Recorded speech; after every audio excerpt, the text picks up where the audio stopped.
This is Steve from Boxing UK. Absolute joy to be joined by Spencer Fearon, Master Knowledge. How are you, sir? How you doing, mate? I'm very good. I'm very good. Even better for speaking to you, Steve.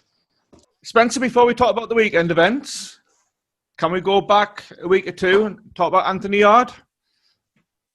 Everybody comes to me, I say, just why I came on so late, I just did another interview. Same thing they want to ask me about Anthony Yarde. Why is everyone coming to me asking me about Anthony Yarde?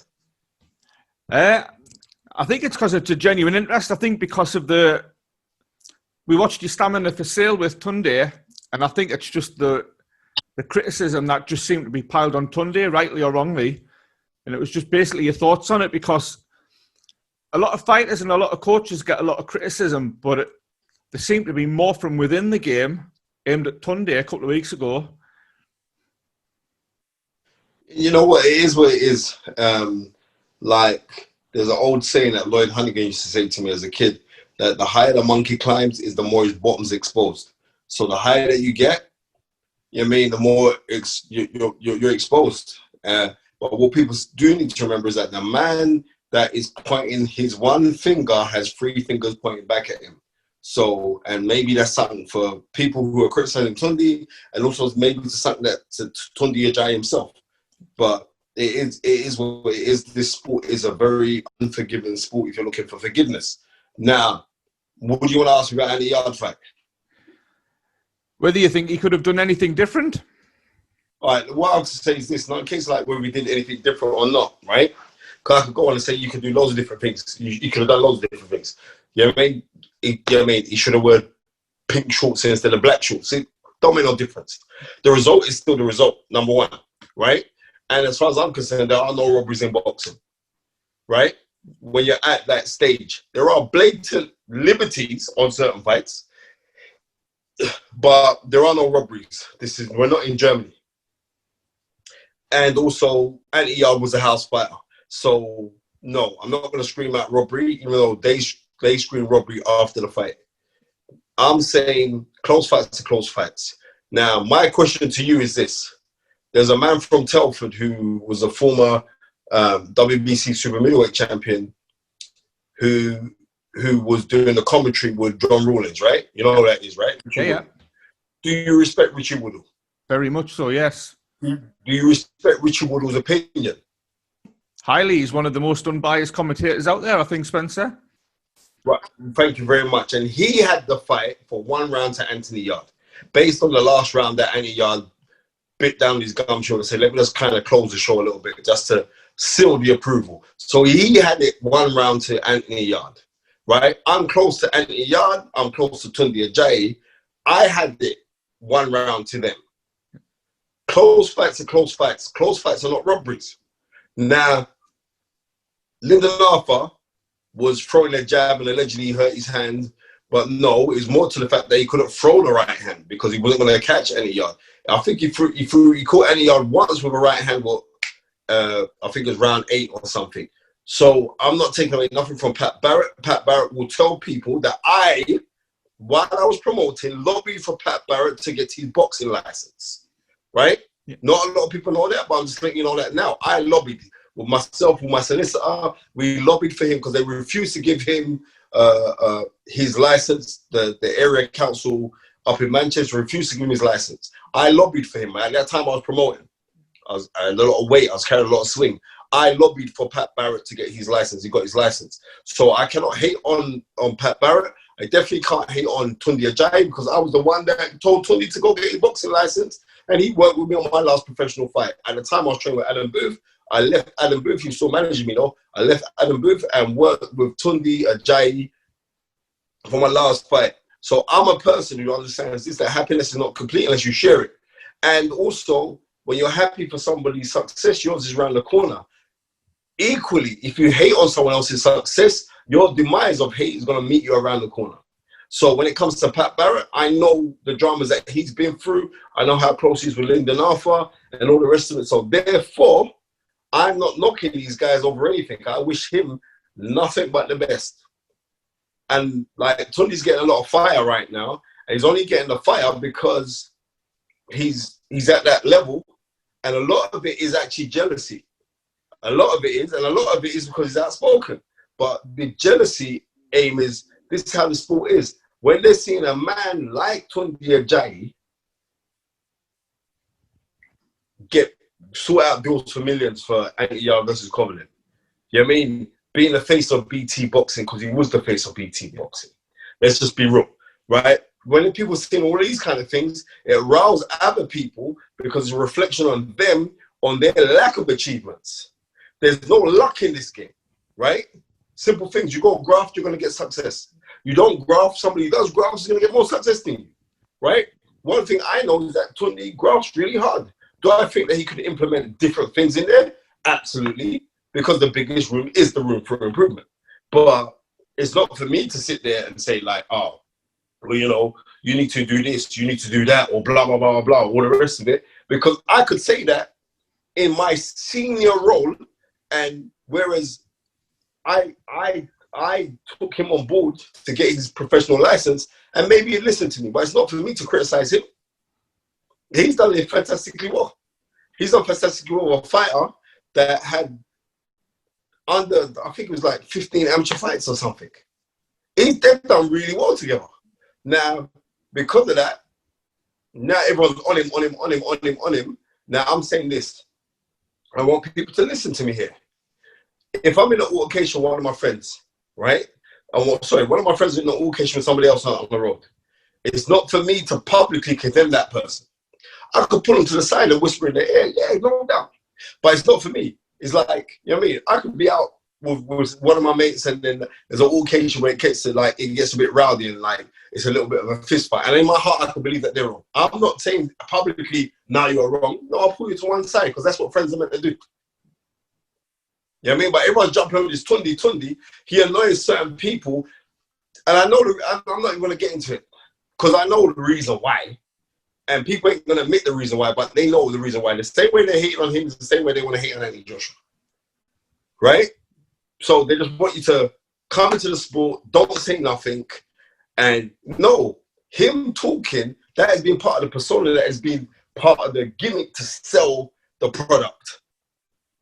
And he's done that. Right? And he works very, very hard in his craft. So it's not for me to not nobody. But I know the things that I would do because I know as I'm speaking to you right now, Steve, boxing on in the background because I lived this thing. Do you know what I mean? Yeah. I lived this thing. There is a difference. But we'll see in the new year anyway. 2021 is a good year for me, man. 2021 is a very, very good year. We've got some big announcements with MTK Global and stuff. So 2021, you'll see what's going on. Good, man. I've literally just got off the Zoom with Lee Eaton and he's told us a few snippets of what's ahead. So exciting times, Spencer. It's excellent times. Also, we're opening up our own company as well, which we're going to be working in conjunction with MTK Global. We're bringing through fighters, and more so, the noble art of the sport's being lost. Yeah. Right? And I believe that I have enough knowledge now to try and implement that to teach young kids that. I'm at that age now, 47 on Sunday, so that's what I'm going to be doing. This Sunday or Sunday gone? This Sunday coming. Happy birthday for Sunday then. Thank you very much, brother. Good man. Spencer, while you're here, obviously can't not talk about AJ Pulev. First question I wanted to ask you, you're the knowledge. What's the rules in regards to a fighter turning his back? The fight should have been stopped. Right. Right, the fight should have been stopped. They didn't stop the referee. Listen, I'm going to be real. I don't know who that referee was, right? But I thought the referee was useless. I'm just being real. And I hope I'm not offending you in any way, but I think you were useless. I don't know who you are. And I think anybody else in there would have stopped that fight then. And it should have been stopped because my prediction was AJ 3 rounds. But yeah, AJ 3 rounds. So did you have a bet on? I don't gamble. No, I don't gamble, mate. I don't gamble. If I really want to jinx a fight, let me put money on it. It'll definitely F up. So, so I'm saying like AJ, as far as I'm concerned, is implementing the things that he's learning in the gym, implementing the amounts of fights that he's watching. I spoke to AJ the night before the fight, which I always do because there's loads of boxers. It's mad. Like loads of boxers contact me like the night before a fight. Loads of them do, right? And it's for free. I've got to start charging these bastards, right? But I'm saying like, and it is what it is. I thought he boxed very well. And I think Anthony Joshua should be commended for, he's still fighting demons. Now, you think off the Ruiz fight? Of course he is, most definitely. Yeah. Most definitely. But the way he boxed in this fight, you can see he's learning things in there. I like the uppercuts that he's throwing in there. So I know you was watching Lennox Lewis versus Justin Fortune and Lennox Lewis versus Tommy Morrison. I know you're watching those fights. You can't turn around and tell me you wasn't watching those fights because Lennox Lewis, that was his key shot, right? I know you've been watching Floyd Mayweather, how you stab into the body. I know you've been watching a little bit Canelo, how you pull away from the shots. I know you have, right? If I was Anthony Joshua, I'd be studying Sonny Liston. Just the methodical shuffle of the feet and to ramrod your jab because you got that in your arsenal, right? And the thing is, I enjoyed the performance. Yeah. The fight everybody's talking about, Spencer, is obviously the Tyson Fury fight. Trying to take it from a different angle. A lot of people, the common thread with AJ seems to be he's learning as he goes. Would therefore, going in with what many people think is the best pound-for-pound fighter in the world at the moment, is that a step too soon? Do you think it's going to happen next? Who's the best pound-for-pound fighter in the world? A lot of people think Tyson Fury is. Who thinks that Tyson Fury is the best pound-for-pound fighter in the world?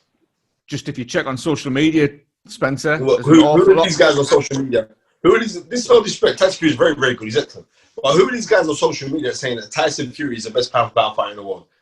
Boxing. And also, what is he warranted to be called best pound-for-pound fighter in the world?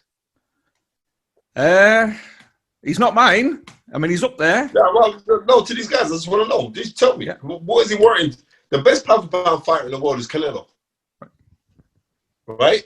I'm just telling you how it is. Followed by Terence Crawford. Right? Yeah. Followed by a newbie. And then followed by Errol Spence Jr. That's my top guys out there. So, and then maybe number 5, I could have Tyson Fury, right? But Tyson Fury is not my top. As a heavyweight, he's the best heavyweight in the world, right? Yeah. I'm just being real.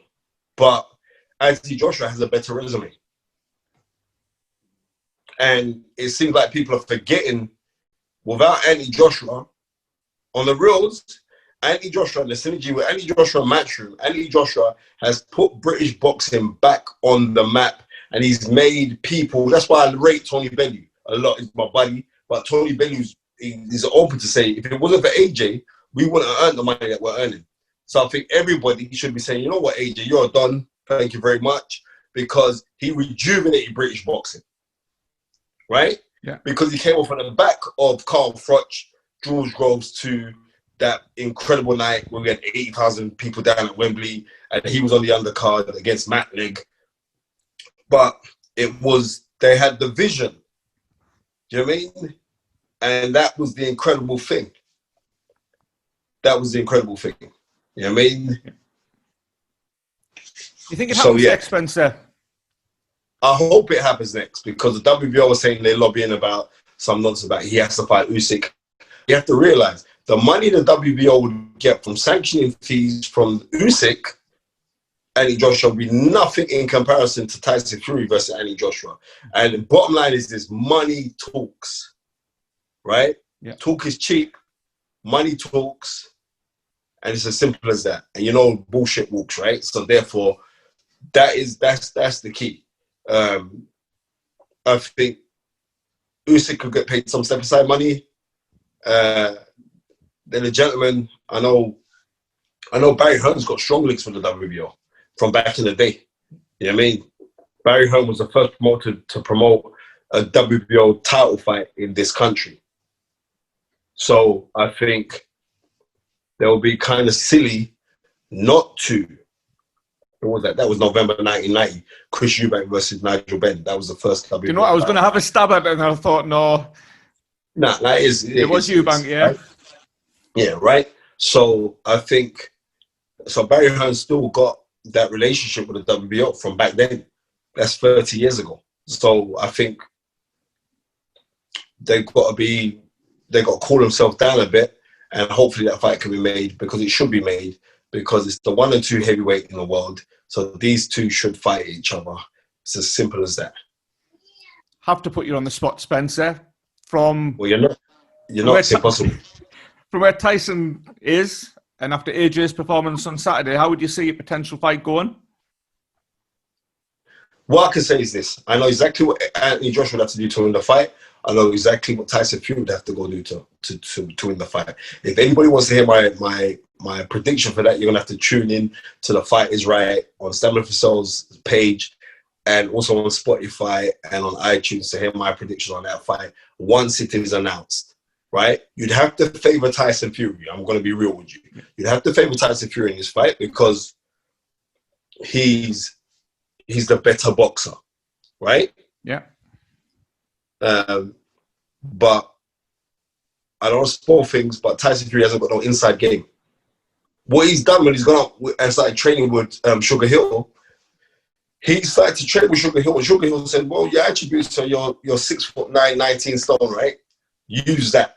And that's what he's done now. So he's got him fighting very aggressive, right? Yeah. But it was an excellent performance against Deontay Wilder, considering.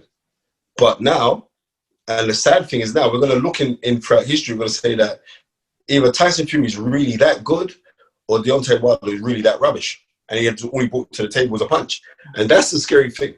But I know exactly what Anthony Joshua has to do to secure victory in this fight. I know exactly what Tyson Fury has to do to secure victory in the fight. And like I said, you have to favour Tyson Fury at the present moment because technically he's a better boxer. Right? But when we say, we don't say, oh, I'm going to a boxing match. We say we're going to the fights, right? So if Anthony Joshua fights Tyson Fury, he could possibly knock him out because he's a shorter man. Tyson Fury's susceptible to overhand rights. You don't believe me? Just ask Steve Cunningham, right? Tyson Fury's susceptible to overhand rights. But like I said, Tyson Fury's very good. But if you take the worst Anthony Joshua versus the best Tyson Fury, then Tyson Fury beats him handily. And if you take the worst Tyson Fury and the best Anthony Joshua knocks him out. So that's what you got to go by. This is why the fight's so big. This is why the fight is so juicy. And this is why everyone's like, yeah, man, this fight. Even though, like I said, Tyson Fury will be the favourite going into there, but I know exactly what Anthony Joshua has to do to secure victory. Can you compare it to a fight in recent history, Spencer? Because obviously everyone's saying it's the biggest British class that there'll have ever been. The biggest in recent memory for ourselves, probably Bruno Lennox Lewis in our memory. Yeah, in our memory. But the thing is, there's still no comparison. We think about that fight with what was that? Bruno Lennox Lewis. Was that October 92? I think. Yeah? 92, 93. It was at Cardiff, wasn't it? Yeah, it was in Cardiff. Yeah, it was October 93, right? If you look at that fight, Frank Bruno was actually out boxing Lennox Lewis. He was out jabbing him. Yeah. Right? So that surprised a lot of us. But I can't see that fight having the same route, even though in comparison, there was times where Anthony Joshua was very Bruno-ish. And if there was a comparison, then you just say like Tyson Fury is kind of Lennox Lewis-ish, but nowhere near as good as Lennox Lewis. And this is no disrespect to Tyson Fury. Agree for what it's worth. Spencer, just this weekend, we've got Canelo and Smith. Just a quick prediction on that one while we've got you. Can Smith do it? I could actually see an upset in this fight, you know. Seriously, I speak to Joe Gallagher regular. It's weird. For someone who don't know nothing about boxing, all the top trainers speak to me. Right? And Joe Gallagher got a very good game plan. He's been in there with Beefy. Remember, they're taking confidence away from the fact that Beefy never got knocked out by Glow when they fought. right? Yeah. So I would say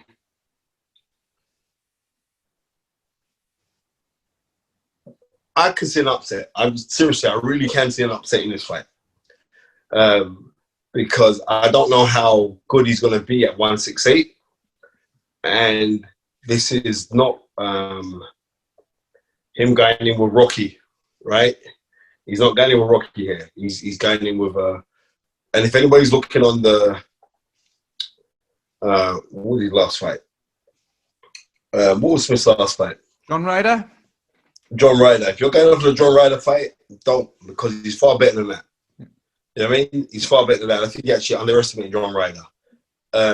But if he can get his mind right and he's in shape, I've got him causing an upset. And then we're going to hear all the excuses like, oh, well, Canelo didn't look good in his last couple fights and blah, blah, blah, and all the rest of it. But seriously, I can actually see an upset in this fight. Fingers crossed, mate. That would be some upset mind, wouldn't it? It would be. You mentioned him earlier. Would that be up there with Hunnigan and Don Curry? I think it would be bigger than Hunnigan and Donald Curry. Right. I'm just going to be real. I think it would be bigger than Hunnigan and Donald Curry. Because Hunnigan, you got to think about it. When Hunnigan went into that fight against Donald Curry, and he had some really good wins. He beat Shufford prior to that fight.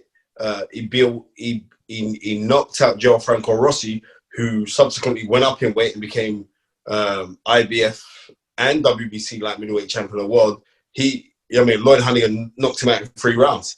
Lloyd Hunnigan was British, Commonwealth, and European champion at the time of going in to fight Donald Curry. And he stuck it on Donald Curry like no one's business. Yes, that was a massive upset. This fight will be a bigger upset, but if you're the people in the know of the boxing, you're going to know, I believe that Callum Smith could actually cause an upset. And that's that. I think you'd actually outpoint him. I mean, I might stick a tenner on it now, Spencer. You've persuaded us. Right. Good, man. Spencer, I promised I wouldn't keep you any longer. Really appreciate your time. All right, mate. Enjoyed speaking to you. Have a lovely Christmas. Right, you too, brother. All the best for 2021. 100%, man. I mean, I think 2021 is going to be 2020 because we didn't really do nothing this year. So I think we should this one shouldn't even count. You know what I mean? This one shouldn't even count. But yeah, massive big up to Boxing UK. Thanks for having me. Yeah, thank you, brother. You're a star, Spencer. You take care, mate. All right, mate.